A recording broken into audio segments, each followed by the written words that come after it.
Morning, Yaya.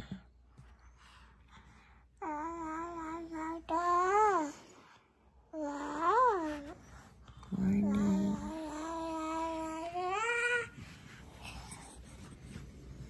Good morning.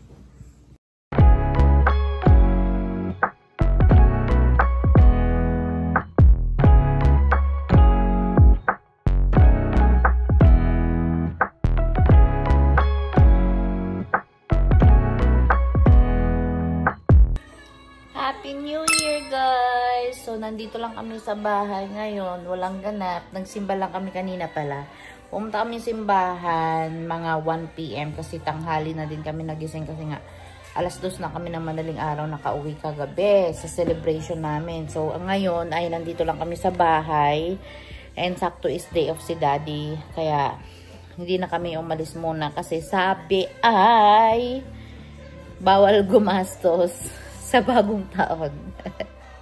And then, today is, pang 3 years na ni Daddy dito sa Canada ngayon. Kasi, January 1, 2022 siya dumating dito sa Canada. So, kami is sa February pa yung pang 3 years namin dito. So, na namin ngayon? Pangatlo? 2022. Yeah, pang tatlong na namin to, celebration ng New Year dito sa Canada.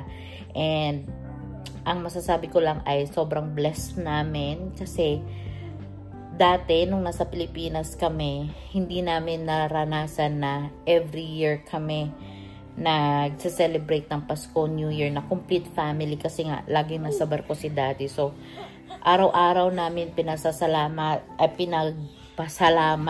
kay Lord na binigyan niya kami ng chance na makarating dito sa Canada talaga kasi pangarap talaga namin, lalo na ako, pangarap ko talaga na hindi na umalis yung asawa ko para lang ma-provide niya yung pangangailangan sa pamilya namin. So yun lang, natutuwa lang ako, naikwento ko lang kasi nga kapag ganito kasi yung mga special celebration, talagang nagiging emotional ako. Lalo na Pasko at saka New Year. Nagiging emotional kami mag-asawa kasi yung hirap na pinagdadaanan namin dati na yung sana ay buo tayo, sana ay nandito ka sa minsan pag Pasko New Year dati, hindi ko siya makausap kasi nasa laot sila, wala silang signal. Alam mo yung mga ganong mga drama, but yeah, we're thankful kasi tinanggap kami ng Canada, residente na kami dito, and yeah, super happy kami at lalong-lalo na ay palaki na yung family namin. Si Alicia at saka itong nasa tummy ko. So, yeah, thankful and I'm praying to God na this year 2025 ay sana ay mas biyayaan pa kami, mabigyan pa kami ng maraming blessing, though lagi naman talaga niya tayong binibigyan ng maraming blessing, but good health sa family, and then yeah, happy lang and successful delivery for me this month. Sana ay manganganak na ako and successful yung delivery nila, walang mga any complication or anything. So I'm wishing to all my subscribers and mga hindi pa nakapag-subscribe or mga followers ko or sa mga bago pa lang nakakakilala sa akin, I'm praying na na magiging successful din kayo sa buhay and mas mabiyayaan pa kayo ngayong taon and mabigyan kayo ng good health with your family, happy family, and yeah, stay positive lang tayo ngayong taon. Wala na tayong mga alisin na natin yung mga hinanakit sa buhay, maging peaceful na lang tayo. Mas pipiliin natin maging peaceful sa buhay kaysa marami tayong mga dinadamdam sa dibdib natin. So, ipagdadasal na lang natin kay Lord. Pagdasal na lang natin yung araw-araw natin na hinaharap sa buhay. Kasi, ang problema is nandiyan lang yan. So, yeah, I'm praying also na maging peace na ang mundo, lahat. Pagdasal natin lahat. So, syempre, ipagdasal din natin yung mga kababayan natin na nandito sa Canada ngayon. Lahat ng mga kababayan natin na nandito sa Canada na mga temporary worker pa lang and mga nangarap na maging residente dito sa Canada. I'm praying na sana talaga lahat ay i-grant naman yung mga pangarap nyo na maging residente dito sa Canada. I'm praying na sana hindi masayang lahat ng mga pinaghirapan natin dito and sana ay magbukas naman ng pinto ang Canada para sa mga nandito. Yung alam mo yung bigyan ng chance yung mga taong mga nandito na sa Canada. So I'm praying always na kasama kayo sa prayer ko talaga na sana ay maabot natin lahat ng mga pangarap natin dito sa Canada kasi hindi biro yung mga napagdaanan natin dito. So stay positive lang tayo, no? Wag kayong magpadala sa stress gaano, but alam ko hindi talaga naiiwasan 'yun. Hindi naiiwasan na may stress ka talaga. Alam mo yung parang wala kang peace of mind pag natutulog, but yeah, pray lang talaga. Pray lang tayo at saka tiwala lang tayo kay Lord. Meron siyang magandang plano para sa atin. So, yeah, dasal lang tayo lahat na maging okay din ang lahat. Hi guys! Nandito kami sa car ngayon ni Ethan. Naghihintay kami ni Daddy. May pinuntahan lang si Daddy dito sa Main Street. Tapos mamaya ay dediretso kami ng Real Canadian kasi mag-grocery kami kaunti. Wala nang mga prutas yung mga anak ko, yung mga amo namin. Wala na daw silang orange.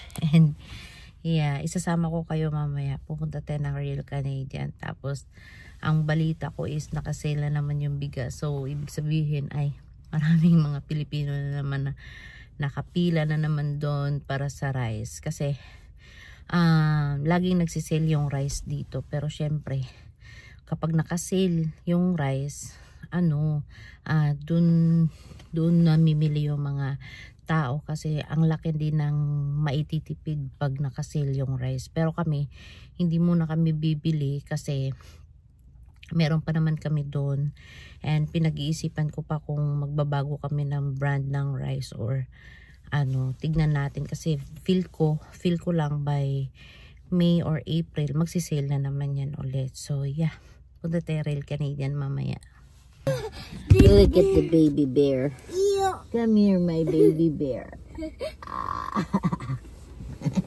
Agay, mami. Agay. Baby. It's big. You're big. Oh, la. Hi. Oh, wow. Gising na ako. Wow. Gising na. Naubos na yung milk.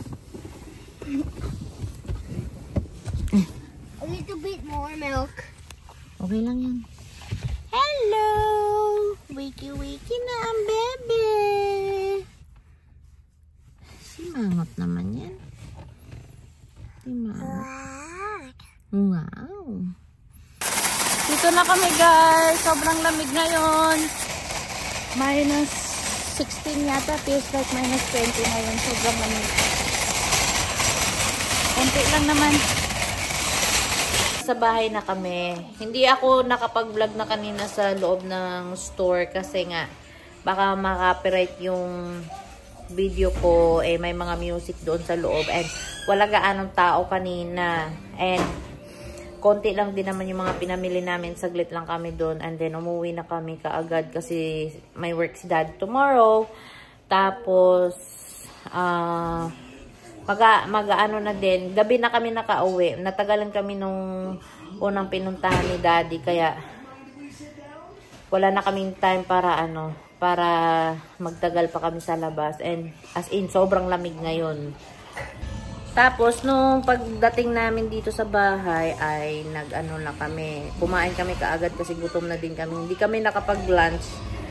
Kasi kaninang umaga, ang kain namin ay 10 a.m. na, mag-11 kasi matagal kaming nagising. Kaya parang nabulto yung kain namin kanina. Tapos, nung pag-uwi namin, gutom na kami. Kumain na din kami pagdating agad kasi yung mga bata gutom na din. So, yun na nga guys, no? Kasi this year talaga is 3 years na namin. And sa 3 taon namin dito sa Canada, marami din kami mga natutunan sa buhay na kakaiba sa Pilipinas. Like, gaya dito na natuto kaming maging simple lang, and then kung natuto din kaming makontento kung ano lang yung meron, kasi yun ang ano namin, yun ang ano dito kasi kung hindi ka makokontento dito at walang mangyayari, kasi ang mga tao dito is napakasimple lang. Sa Pilipinas dati, ang hilig kong magpaganda, yung mga kilay and everything. Pero dito, nung pumapasok ako dati sa work, kahit minsan wala akong makeup, okay lang. Basta pumasok ka. Like, it doesn't matter. Like, hindi mo na kailangan, alam mo yung magpa-impress sa ibang tao. Basta magtrabaho ka lang, and then, tapos, alam mo yun, basta kung kumita ka lang, enough na yun. Kasi nga, ang mga tao dito is nabubuhay sa mga bilihin. So, kung may nagtatanong sa amin kung kumusta naman kami dito sa 3 years namin. So, okay naman kami, naka-adjust na kahit papano. And kahit papano ay naging masaya naman na kami dito. Hindi gaya nung pagdating namin dito sa Canada na mahirap. Mahirap mag-adjust. Like, mahirap talaga siya.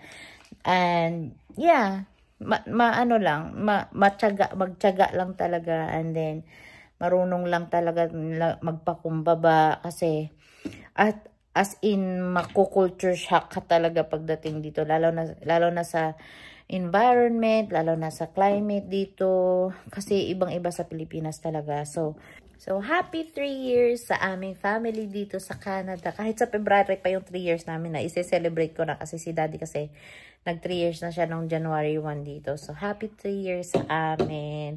And salamat Canada kasi sa 3 years namin ay naging residente na kami dito, and then tinanggap mo din kami dito bilang immigrant. So, habang buhay namin yun, ipagpapasalamat mag-asawa kasi nga matagal na namin pangarap na makarating dito sa Canada para hindi na kami magkakalayo pa.